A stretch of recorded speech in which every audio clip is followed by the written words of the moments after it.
नववर्ष के शुभ अवसर पे आप सभी का अभिनंदन। साथ में आपकी अपनी चैनल कुंडली क्या है में मैं सुनील मिश्रा आप सभी का स्वागत करता हूँ। मित्रों, 2023 में किसके लिए क्या होने वाला है या किसको क्या मिलने वाला है या क्या होगा किसी की परेशानी, इन्हीं सब विषयों पे हम लोग पर चर्चा करेंगे।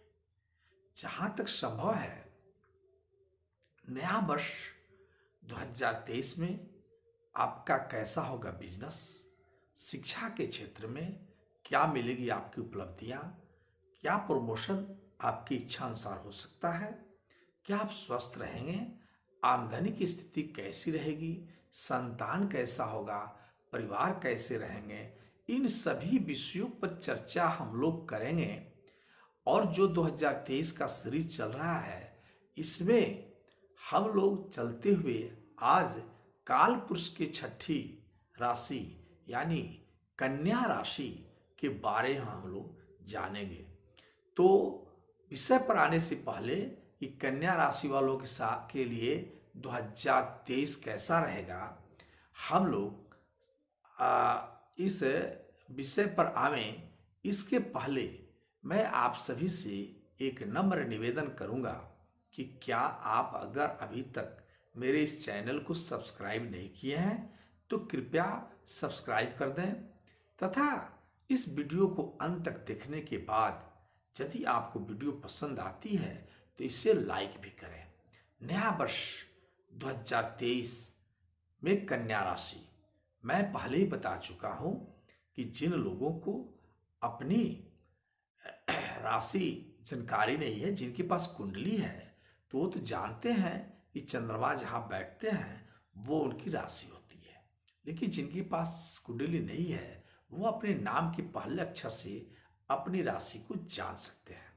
मित्रों, कन्या राशि इस साल 2023 में जहां शनिदेव पंचम भाव में प्रवेश कर रहे हैं, वहीं सूर्यदेव चतुर्थ भाव से अपनी शुरुआत करने जा रहे हैं। अब कन्या राशि वालों के लिए यह समय कैसा रहेगा, इस पर जहां हम देखें कि एक तरफ जहां शनिदेव का गोचर 17 जनवरी तक आपके पंचम भाव में बैठा हुआ है और पंचम भाव से शनिदेव छठे भाव में जा रहे हैं, वहीं जो छठे भाव में जाने पर आपको जहां चुनौतियों का सामना करना पड़ सकता है, आपकी नौकरी की जो अच्छी स्थिति आएगी तथा आपकी मानसिक स्थिति में थोड़ा तनाव लाएंगे, वहीं गुरुदेव बृहस्पति जहां की शुरुआत आपके सप्तम भाव से हो रही है।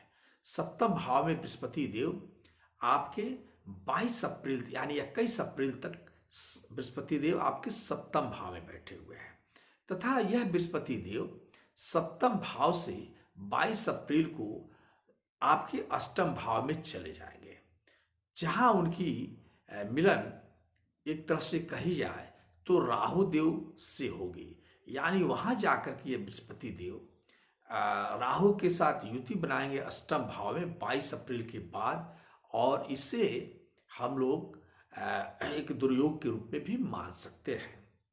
तो वही राहु देव आपके अष्टम भाव में विराजमान कब होंगे? 30 अक्टूबर से, यानी भाग्य भाव से में विराजमान रहने वाले राहुदेव आपके 30 अक्टूबर तक भाग्य भाव में है, और वहां से यह गुरुदेव बृहस्पति राहुदेव केतु के साथ जो गोचर कर रहे हैं, तो देखें तो इसके बाद ये राशि परिवर्तन करते हुए आपके अष्टम भाव में जहां गुरु बैठे हैं, गुरु चंडाल योग का सृजन करेंगे। तो इस प्रकार से कहा जाए तो बृहस्पति और राहु केतु ये जो और शनिदेव ये दीर्घावधि के गोचर कहलाते हैं, क्योंकि जहां शनिदेव 2.5 साल आपके एक राशि में रहते हैं और ये जो है अभी कुंभ राशि में जा रहे हैं 17 जनवरी से, वहीं सूर्य या वहीं बृहस्पति देव और राहु देव और केतु देव, ये लोग भी 1 साल से ज्यादा एक राशि में रहते हैं।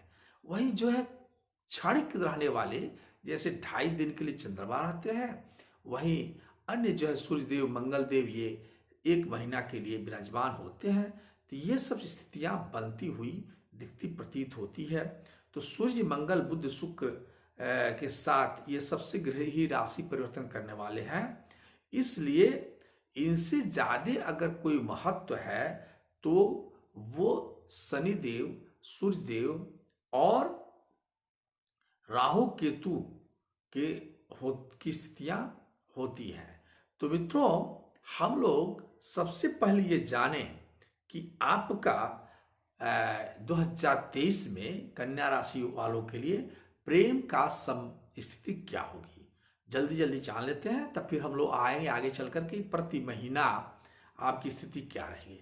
कन्या स्वयं एक प्रेम राशि है। भावुक होते हैं, इमोशनल होते हैं कन्या राशि वाले लोग। बहुत जल्दी प्रसन्न होने वाले और जब बहुत जल्दी उदास होने वाले होते हैं। इनको मतलब एक तरह से कहा जाए तो एक बच्चे का स्वभाव ऐसे होता है कन्या राशि वालों का। प्रेम संबंधों के में परीक्षा देते हुए नजर आएंगे आप इस साल। तो अब जहां वर्ष की शुरुआत में शनि और शुक्र की आपके पंचम भाव में है, तो अब ये जाने कि पंचम भाव में शनि और शुक्र की जो है जहां शुरुआत है, तो ये तो कहे कि आपकी जो रिलेशनशिप होगा, रिश्ते जो होंगे, पंचम भाव क्या है? पंचम भाव प्रेम का भी भाव है। यहाँ संतान और विद्या का भाव तो है ही, प्रेम का भाव है। तो पंचम भाव में जहां आपकी स्थिति 17 तारीख तक अच्छी है, वही 17 तारीख से यह शनिदेव आपके 6ठे भाव में चले जाएंगे। और 6ठे भाव में जाने के बाद ये छोटी सी समस्या आपको पैदा करेंगे। यानी यदि आपके रिश्ते को आप संभालना चाहते हैं तभी संभाल सकते हैं। थोड़ा सी आपकी दुर्गुण आपके प्रियतम से नाराज करने वाला हो सकता है। ठीक है। इसके अलावा आप देखें तो मैंने इस वर्ष के में अप्रैल तक तो स्थितियां ही रही। अप्रैल के बाद जब गुरुदेव जो है आपके आ जाएंगे अष्टम भाव में, सॉरी, अप्रैल तक गुरुदेव आपके सप्तम भाव में रहेंगे। तो यहां गुरुदेव आपको प्रोटेक्ट करते हुए स्थिति माने बना रहे हैं। यद्यपि 17 तारीख के बाद शनिदेव 6ठे भाव में आ जाते हैं, लेकिन सप्तम भाव में बृहस्पति देव 22 अप्रैल के बाद आ जाएंगे और ये 22 अप्रैल से आपको प्रोटेक्ट करेंगे और अच्छी स्थिति में लाएंगे। ये मेरे कहने का मतलब हुआ। तो ये आपकी स्थिति चलेगी। और बीच में जब अक्टूबर के बाद की स्थितियां जो होंगी, अक्टूबर, नवंबर, दिसंबर, ये आपके लिए अच्छा समय होगा। जहां तक कन्या राशि वालों की बात करें हम कैरियर की, तो इस साल कैरियर कन्या राशि वालों के लिए साल की शुरुआत में यह कैरियर आप सही निर्णय लेकर ही चलने की कोशिश करें, ये मैं कहूँगा। क्योंकि साल की शुरुआत 17 जनवरी तक तो आपकी ठीक है, परंतु 17 जनवरी के बाद शनि देव आपके 6ठे भाव में प्रवेश कर जाएंगे और वहां से तीसरी दृष्टि उनकी अष्टम भाव पे होगी और 12वें भाव पे उनकी सप्तम दृष्टि होगी। तो वही धन भाव, अस्थायी भाव में, यानी दूसरे भाव में वाणी का जो भाव होता है उस पर 10वीं दृष्टि उनकी होनी चाहिए। तो अब क्या होगा कि शनिदेव करेंगे क्या कि ये जहां शनिदेव आपके करियर में थोड़ा सा परेशानी लाएंगे, तो ये करें सही निर्णय लेने का प्रयास करें।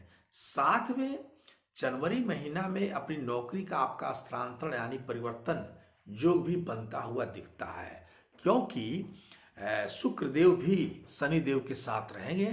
तो इस तरह से थोड़ी सी कैरियर में अपने स्थानांतरण की चांसेस बन रहे हैं। लेकिन आपको इस बात पर ध्यान रखना होगा कि कई बड़े समय जो है जब गड़बड़ चले तो उस समय बड़ी सोच समझ कर चलना चाहिए। 22 अप्रैल को अष्टम भाव में राहु के साथ बृहस्पति की युति हो जाएगी। अब क्या होगा तो जैसे ही राहु के साथ बृहस्पति की युति हो जाएगी, अब आपको लापरवाही साफ नहीं करनी है। यदि आप लापरवाही करते हैं तो समझिए कि आपके साथ समस्या जटिल हो जाएगी। अचानक आपके क्षेत्र में, कार्य क्षेत्र में परेशानियां आ सकती हैं। विशेष रूप से मई के महीना के दौरान ऐसे योग बनेंगे, यदि आप नौकरी करते हैं तो उसमें अचानक कोई समस्या उत्पन्न होगा, लेकिन इसमें आपकी सावधानी रखनी होगी। अक्टूबर महीना से या और दिसंबर महीना स्थिति आपकी बदलेगी और अच्छी स्थिति आ जाएगी। तो सब मिला जुला करियर का मामला थोड़ी सी इस साल मिला जुला कर रहने वाला है। कन्या राशि वालों की शिक्षा की दृष्टि से देखी जाए तो कन्या राशि को शुरुआत में 17 तारीख तक तो अच्छी स्थिति दिखती हुई है। ये जो आप मेहनत करेंगे वो व्यर्थ नहीं जाने वाला है, वो आपको मिलेगा। लेकिन अब ये कहें कि साल के शुरुआत को जब आप ध्यान हटा दें, आपका ये कहा जाए कि शनि देव छठे भाव में आ जाते हैं, ये भी अच्छी स्थिति रहेगी। क्योंकि शनि देव जहाँ बैठते हैं यानी कंपटीशन के क्षेत्र में बैठे हैं, तो जहाँ बैठते हैं उस स्थान की वृद्धि करते हैं। तो यहाँ आपकी उम्मीदें 17 जनवरी के बाद जब शनि महाराज का गोचर छठे भाव से होगा तो आपकी सफलता के द्वार खुल जाएंगे। यानी जो आप मेहनत करेंगे, जैसा मेहनत करेंगे वैसा फल आपको मिलता हुआ दिखता प्रतीत होता है। इसके अलावा देखें तो उच्च की शिक्षा ग्रहण करने वालों के लिए ये समय अक्टूबर से अप्रैल से लेकर सितंबर तक तो अच्छा नहीं रहेगा। अक्टूबर से जब राहु देव चले जाएंगे पुनः आपके रिटर्न होकर, तब जाकर के आपकी स्थितियां अच्छी हो जाएंगी। उतार चढ़ाव वाला थोड़ा दिखता है। नवंबर दिसंबर में अच्छी सफलता मिलेगी जो उच्च शिक्षा के प्राप्त करना चाहते हैं, चाहे जो विदेश में जाना चाहते हैं। वित्त स्थिति को देखा जाए कन्या राशि वालों के लिए, तो कन्या राशि वालों के वित्त के मामले में भी इस साल सतर्क होकर रहना होगा।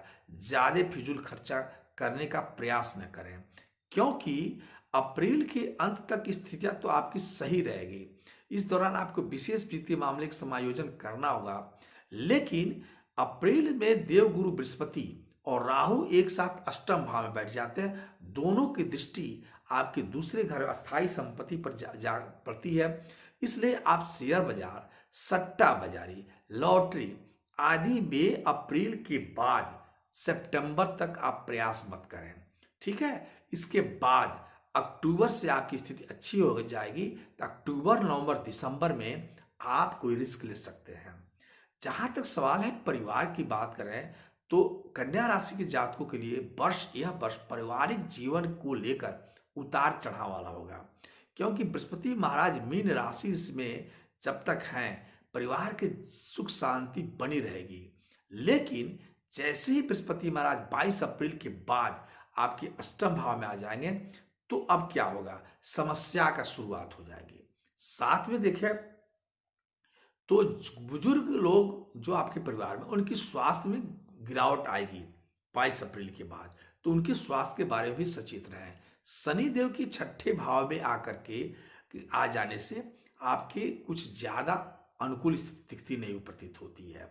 तो परिवार में एकजुट रखने का प्रयास करें। साथ में आपको अपनी वाणी पर नियंत्रण रखना होगा, शांत स्वभाव को लाना होगा, धीरे धीरे समस्या से निकलना होगा। परिवार को ठीक ठाक चलाने के लिए अक्टूबर तक की प्रतीक्षा करनी होगी। अक्टूबर के बाद आपकी स्थिति सुदृढ़ हो जाएगी।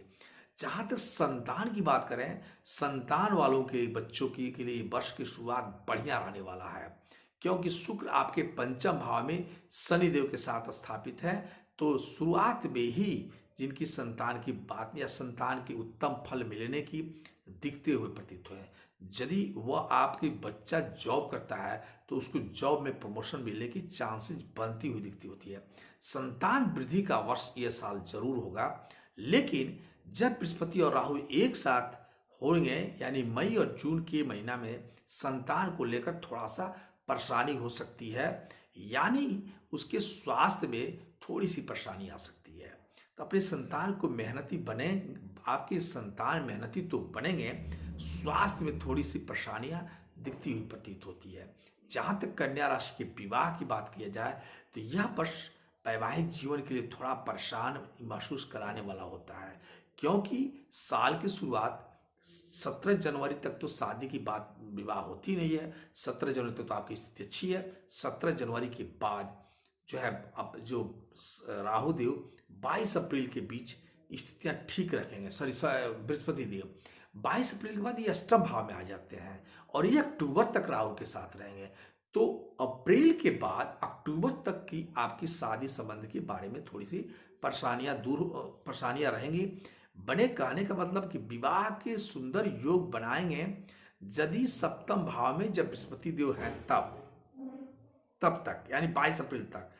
22 अप्रैल तक शादी के संबंधों का सुंदर सुयोग्य व्यवस्था बनेगा। लेकिन उसके बाद से बीच की स्थितियां, तो इस प्रकार से कहा जा सकता है कि दाम्पत्य जीवन की खूबसूरती के लिए ये समय एक तरह से मिला जुला कर रहेगा। बृहस्पति के अष्टम भाव में जाने से जीवन साथी में थोड़ा सा कड़वाहट आएगा या एक बिगाड़ होगा। वहीं शनि के छठे भाव में अष्टम भाव में बृहस्पति के साथ राहु की उपस्थिति से आपकी माने खास करके ये कहा जाए कि ग्रहों की युतियों के चलते आपके दाम्पत्य जीवन में भी थोड़ी सी उठापटक हो सकती है। ससुराल पक्ष से भी थोड़ा बिगाड़ बन सकता है, इस पर ध्यान। अंतिम महीना यानी सितंबर, अक्टूबर, नवंबर, दिसंबर आपके लिए अच्छा रहेगा। जहाँ तक व्यापार की बात की जाए, इस साल व्यापार की स्थितियाँ आपकी अच्छी रहती दिखती हुई प्रतीत होती है। साल की शुरुआत में ही आपका अच्छा परिणाम मिलेगा। वर्ष के उत्तरार्ध में कमजोर रहने की संभावनाएं ज़्यादा हैं, लेकिन ये कह सकते हैं कि बीच की स्थितियां जो होंगी, मैं बार बार कह रहा हूं कि जब बृहस्पति देव 22 अप्रैल के बाद आपके अष्टम भाव में जाएंगे, राहु के साथ रहेंगे, वो पीरियड आपका यानी 22 अप्रैल से अक्टूबर तक का पीरियड वित्तीय व्यवस्था से भी में भी थोड़ी सी परेशानी लाने वाली हो सकती है। व्यापार में बढ़ोतरी तो होगी। या वर्ष के शुरू से 4 महीना और अंतिम 2 महीना आपके लिए बहुत अच्छा रहने वाले हैं, यानी अक्टूबर, नवंबर, दिसंबर अच्छा रहने वाला है। बीच की जो पीरियड होगा थोड़ी सी परेशानियां रहने वाली हैं। इसी प्रकार से वाहन की बात करें तो वाहन शुल्क में भी शुरू के अप्रैल तक की स्थितियां अच्छी रहेंगी। बीच में थोड़ी सी परेशानियां होगी, अक्टूबर से आपकी स्थिति अच्छी हो जाएगी। धन और लाभ की बात किया जाए, ये साल आपके लिए धन और लाभ के लिए अच्छा रहने वाला है। मुख्य रूप से धन प्रदान करने वाला वर्ष साबित होगा आपके लिए, क्योंकि जितना पैसा बनाना चाहते हैं उतनी अच्छी है। बहुत मौके मिलेंगे, उस मौके को भुनाना आपको जरूरत होगा, क्योंकि मई से लेकर अक्टूबर के बीच आपकी स्थिति में निवेश में थोड़ा सावधानी बरतनी होगी। लेकिन अक्टूबर के बाद या मई के पहले स्थिति आपकी अच्छी है, आप उसका निवेश कर सकते हैं। बहुत ज़्यादा जनवरी से लेकर के मैं ये कहूँगा मार्च तक की स्थितियाँ, अप्रैल तक की स्थितियाँ अच्छी रहेंगी। इसलिए आप इस दौरान कोई भी कार्य कर सकते हैं जब सरकारी, लेकिन अप्रैल के बाद से थोड़ी सी सरकारी नोटिस वगैरह की भी संभावनाएं बढ़ सकती हैं, तो इस पर ध्यान रखें। स्वास्थ्य आपका मिला जुला कर रहेगा इस साल। ये समझिए कि स्वास्थ्य के लिए आप थोड़ी सी सावधानी रखनी होगी। 17 जनवरी तक जब तक शनिदेव उसके बाद छठे भाव में आ रहे हैं, तो छठे भाव में आ जाएंगे तो ये तो सही है कि शनिदेव स्वास्थ्य को ठीक ठाक रखने का प्रयास करेंगे। लेकिन वहीं जब 22 अप्रैल के बाद बृहस्पति देव आपके जा रहे हैं 8वें भाव में और राहु के साथ युति हो रही है, तो अब आपके स्वास्थ्य में थोड़ी सी परेशानियां आ जा सकती है।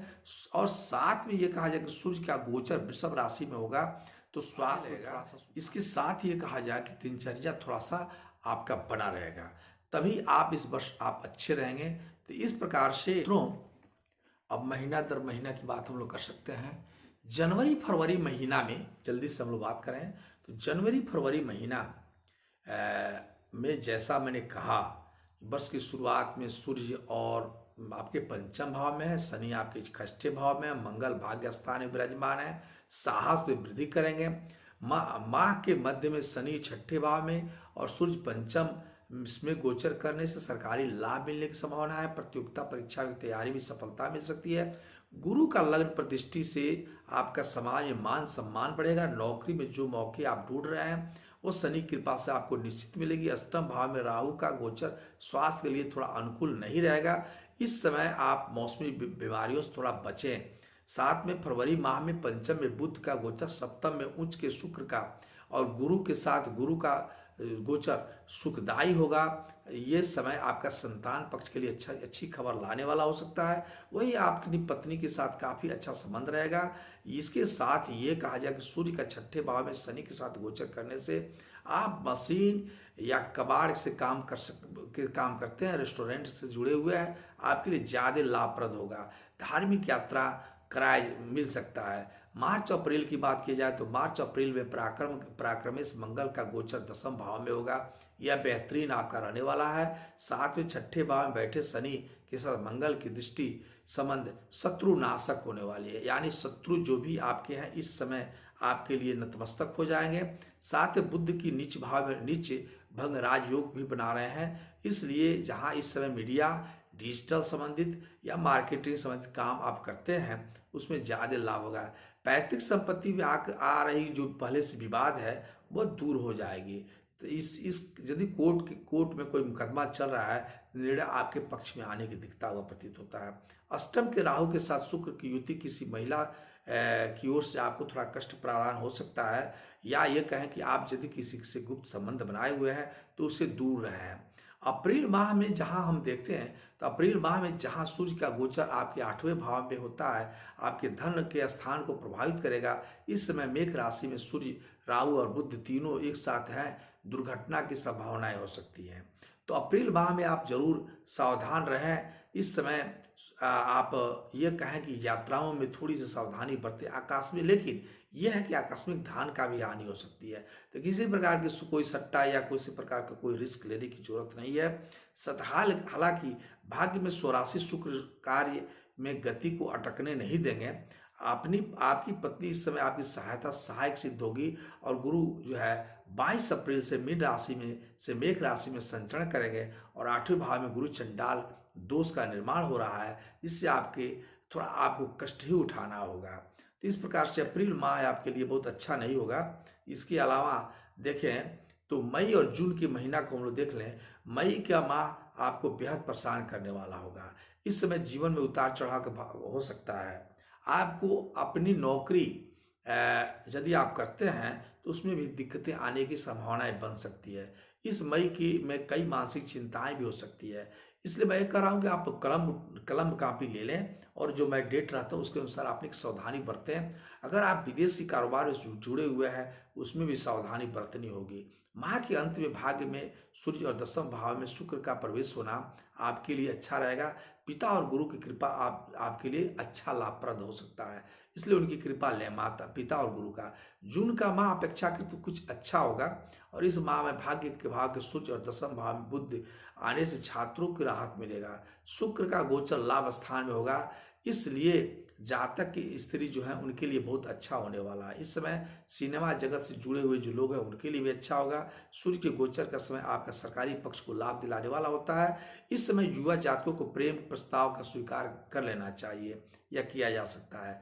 आपके वैवाहिक जीवन इस समय रोमांस से भरा हुआ होगा, यानी ये कहा जाए तो जून का महीना आपके रोमांस और यौन सुख की तीव्रता को बढ़ाने वाला हो सकता है। शनि के अष्टम भाव पर दृष्टि पड़ने से कोई गुप्त मदद भी मिल सकती है। इसके अलावा हम लोग देखें जुलाई से अगस्त तक की स्थिति, जुलाई के से माह में लाभ स्थान पर बन रहे सूर्य बुध की युति आपको बेहद लाभ प्रदान करने वाली है। इस समय सरकारी नौकरी कर सकते हैं। जातक अपने बुद्धि का प्रभाव किसी भी लक्ष्य की प्राप्ति के लिए कर सकता है। छठे भाव में विराजमान शनि पर केतु की दृष्टि आपके नौकरी में सफलता दिलाने वाली हो सकती है, या यूं कहें कि नौकरी में बदलाव भी लाया जा सकता है। संतान पक्ष से शुभ समाचार मिल सकते हैं। 12वें भाव में विराजमान मंगल शुक्र की युति से समय जो आपका भोग का समय होगा। स्त्री वर्ग के समय से अपने प्रेम संबंधों में को लेकर थोड़ा सा सावधान रहें, नहीं तो बदनामी बहुत जल्दी आपको मिल सकती है। अगस्त महीना में आवे तो 8वें भाव में स्वामी मंगल के लिए सहायता होगा। इस समय आपको किसी के द्वारा गुप्त मदद मिल सकती है। आपको इस समय अहंकार और घमंड से थोड़ा बचना चाहिए। साथ में ये कहा जाए कि शुक्र 4 अगस्त से लाभ स्थान में गोचर करेंगे, इसलिए इसमें वृद्धि होगी, भाग्य में वृद्धि होगा। जहाँ तक सौंदर्य प्रसाधन से यदि कार्यवार करता है तो उसको ज़्यादा लाभ मिलेगी। नवविवाहित स्त्री गर्भ धारण करने की समय यह है, और तो उत्तम समय है। यह माह 12वें भाव में सूर्य बुध की युति बलवान आपको विदेश में जाने की व्यवस्था भी बना सकता है।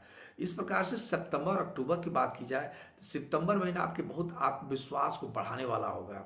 इस माह में बुध राहु की दृष्टि संबंध शोध कर जो जातक करते हैं शोध के क्षेत्र में उनको सफलताएं मिलती हुई प्रतीत होती है। जातक यदि देश से बाहर जाना चाहता है उसके लिए भी ठीक है, बुद्ध महाराज का सहयोग मिलेगा आपको। लाभ में विराजमान शुक्र आपके भाइयों से सहयोग मिलेगा, मित्रों से भी सहयोग मिलेगा। मंगल के बलवान युति के चलते किसी भी बड़े लक्ष्य की प्राप्ति कर सकते हैं। हालांकि इसमें पिता के साथ आपका थोड़ा सा मतभेद होगा और गुरु की बुद्ध पर दृष्टि से लेखन या प्रकाशन के क्षेत्र वालों के लिए ज्यादा लाभप्रद दिखता है। अक्टूबर माह में उच्च का बुध लग्न में स्थापित होने से आपको लाभ दिखती हुई प्रतीत होती है। लेखन प्रसिद्धियां प्राप्त हो सकती है। प्रतियोगी परीक्षाओं पर परीक्षा प्राप्त जो देते हैं प्रतियोगी परीक्षा जो दे रहे हैं उनके लिए लाभप्रद दिखता हुआ है महसूस होता है। सूर्य के स्थान पे की स्थिति जहां देखी जाए तो यह आपके व्यापार को नुकसान उठाने में माने थोड़ा सा नुकसान देने वाले हो सकते हैं। लेकिन इस समय किसी भी धन या उधार आप न दें। अक्टूबर के महीना में मैं यही सलाह दूंगा।